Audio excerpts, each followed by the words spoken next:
kasih untuk sorotan Anda terkait dengan kelanjutan proses seleksi calon pimpinan KPK. Dan saudara, seleksi calon pimpinan KPK memang sudah mendekati babak akhir. Walau mendekati babak akhir, Kabar Reskrim terus mengingatkan tim pansel akan adanya nama-nama calon yang berpotensi terjerat masalah hukum.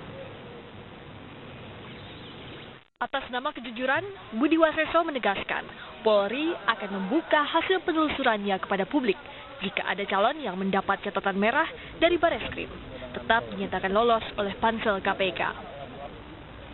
Sebelumnya, Budi Waseso pernah menyampaikan agar kejadian pimpinan KPK tersandung kasus hukum tidak terjadi lagi, maka pansel harus menjadikan rekomendasi dari Bareskrim sebagai rujukan dalam memilih calon. Bagaimana Pak kalau satu ketika ternyata seperti yang lalu ya tidak terdeteksi tiba-tiba muncul di kemudian hari? Itulah saya bilang konsekuensinya. Kita sudah diminta, kita berani menyatakan clear, tidak boleh kemudian kita menyatakan tidak clear. Budi Waseso mengaku tidak bisa melarang orang untuk mengikuti seleksi calon pimpinan KPK. Budi Waseso hanya memperingatkan panitia seleksi bahwa ada sejumlah nama yang berpotensi tersangkut kasus hukum di kemudian hari. Jadi sudah memberikan rekomendasi kepada tim pansel ya, kan itu dipedomani.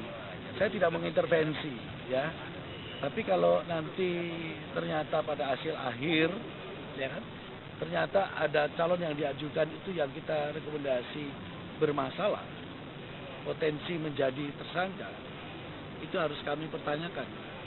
Pertimbangannya tim pansel meloloskan memilih yang bersangkutan apa? Karena jangan sampai di kemudian hari setelah dia dilantik, terus kasusnya naik dalam penyidikan, nanti dianggap Polri, khususnya Kabar Reskrim, itu mengkriminalisasi, itu tidak baik. Karena pansel KPK selama ini memang terbuka menerima masukan dari berbagai pihak terkait penelusuran rekam jejak calon pimpinan KPK. Pansel akan mempelajari laporan yang masuk secara rinci sebelum memutuskan 8 nama yang akan lolos ke tahap berikutnya. Tingkat berat ringannya yang di merah itu sejauh mana gitu, karena kalau saya sebagai orang pidana saya bisa memahami betul bahayanya sejauh mana ini.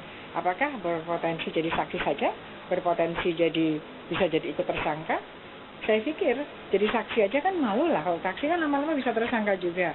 Masa kita milih yang seperti itu juga? Mungkin kita akan lihat, tapi juga kita akan lihat data dari polisi itu metodenya apa, bukti-buktinya apa, kan kita sudah komunikasikan juga. Sama dengan trigger yang lain gitu. Saya nggak melihat itu baik Pak Budi Waseso, baik dari CSO, baik dari PPATK. Menurut kami itu bukan ancaman, itu hanya ya saya membacanya itu mari bersama-sama saling mewaspadai gitu kan, untuk demi terpilihnya yang baik begitu saja. Proses seleksi calon pimpinan KPK memang harus bebas dari intervensi. Semua pihak kini menanti siapa saja nama-nama calon pimpinan KPK yang lolos seleksi. Jangan sampai sebuah rekomendasi akan berujung pada aksi kriminalisasi. Tim Liputan, Kompas TV.